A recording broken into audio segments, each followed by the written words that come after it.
Fractions! We did it! We survived our first year of the renewed math strategy. Let's see what happened this year in Bruce Gray. Our plan had 4 clusters of professional learning and included every teacher who teaches math in our board. Our first group was the kindergarten and grade 1 learning hubs, grade 2 through 8 school learning teams, our transition teams for grades 7 through 10, and our secondary professional learning networks for both secondary schools.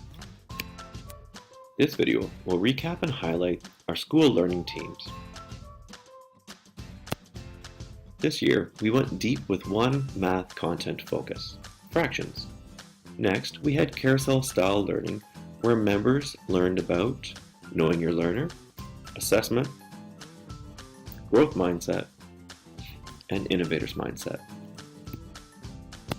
So why fractions? Well, it was identified by the province through the paying attention to guides. It was also indicated by our data through EQAO and teacher voice.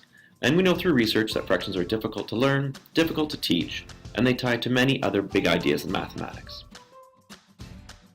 We explored a variety of key concepts as identified in the paying attention to guide. Concepts were representations, unit fractions, equivalency, comparing and ordering, and operations. We will now explore some of the evidence we collected along the way, which highlights the success of this year's school learning team. As we monitored for impact this year, we needed to determine whether or not our professional learning was actually making a difference on student achievement. To help us monitor, we used the article "Does It Make a Difference" by Thomas Guskey. In this article, Guskey outlines 5 levels of evaluation that we should consider. The first level is participants' reaction. Do the teachers actually like the learning sessions? We were able to gather a great deal of evidence which illustrates that the learning activities were well planned, meaningful, and useful to educators. Through our regular questionnaires at the end of each session, most participants showed a high happiness quotient while learning fractions as a team. The second level of evaluation is participants' learning. This level focuses on the knowledge and skills that teachers gained. We found that our participants learned quite a bit this year around fraction concepts and student misconceptions.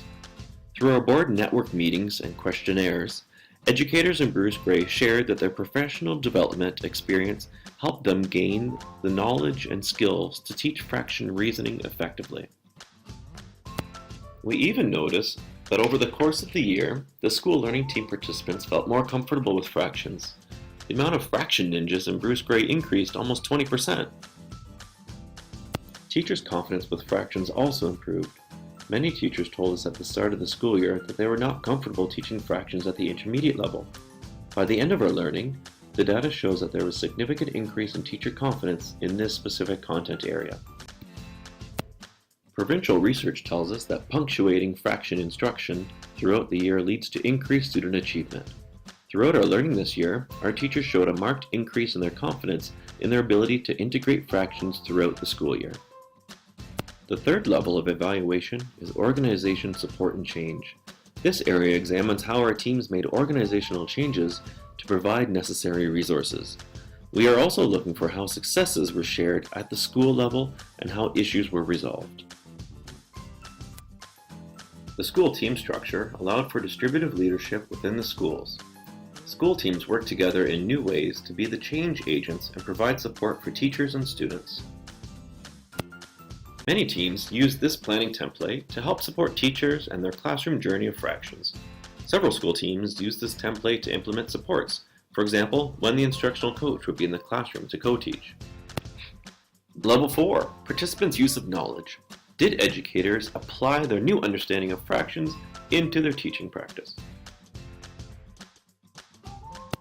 School learning teams clearly demonstrated that they used their new learning.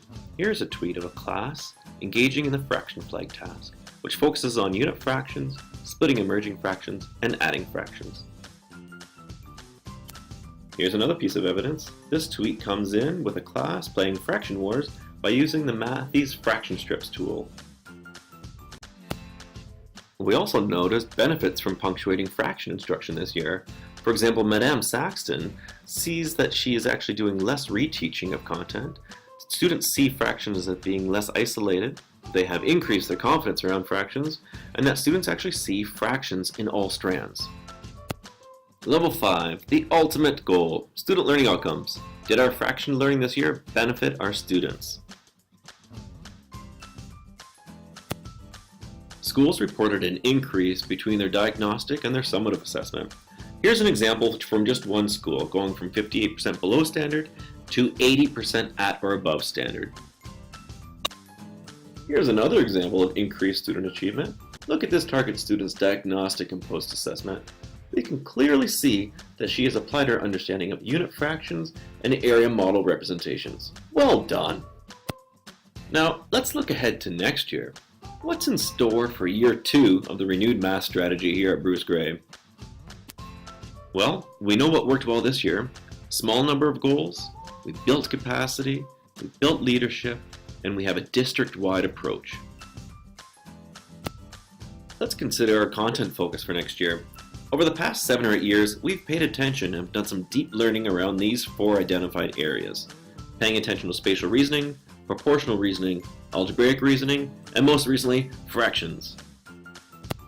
Now that we have expertise in these 4 areas of mathematics, we can think of these 4 paying attention to guides like layers of a mathematical cake. And as we look forward to next year, we need to further narrow our focus based on evidence. The question is, where to next? Let's look at our data. When we look at the past 4 years, we see trends in a couple of areas for both grade 3 and grade 6. So, as a team, we have decided to focus 2017-2018 on the area of measurement. Why did we decide on measurement? Well, our EQAO data identifies it's an area of need. It's applicable for all K-8 teachers. It's a large content area which allows for punctuation of instruction, and it allows us to apply our knowledge of the 4 paying attention to guides. We're going to be taking the measurement slice out of the mathematical cake. Measurement is just the quantifying and comparison of space. When we use units to measure, we're talking proportional reasoning. Formulas for area and volume come in with algebraic reasoning, and fractions happen all the time when we convert units of measurement. I am excited for measurement. Just think about it. You're using measurement right now. How much longer is it? Have a good summer, folks.